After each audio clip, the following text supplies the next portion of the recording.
বিসমিল্লাহির রহমানির রহিম। প্রিয় শিক্ষার্থীরা, তোমরা যারা এই উইন্টার মর্নিং প্যারাগ্রাফটি শিরো প্লাস থেকে শিখতে যাচ্ছ তাদের জন্য আমি উচ্চারণ বলে দিচ্ছি। চলো তাহলে উচ্চারণ শুরু করা যাক। তোমরা উচ্চারণগুলো বারবার শুনবে এবং বারবার প্র্যাকটিস করবে। আশা করি তোমাদের উচ্চারণের সমস্যা থাকবে না। A winter morning. A winter morning is a morning of cold and mist.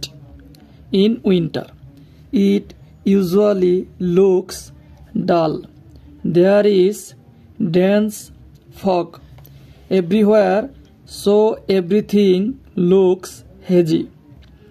The people get up from sleep late. Old people and children are afraid of beating cold. They often bask in the sun. The poor people often bask in the sun. The poor people shiver in cold because they have no warm clothes.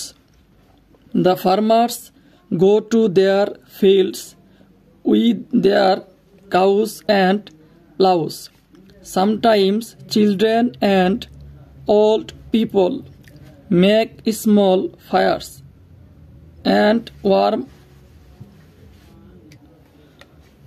warm their bodies. Then people like to enjoy sweet cakes, date juice, chira, muri, khoi, etc. The dew drops on the leaves and grass look like pearls. The sun goes up and a winter morning is over.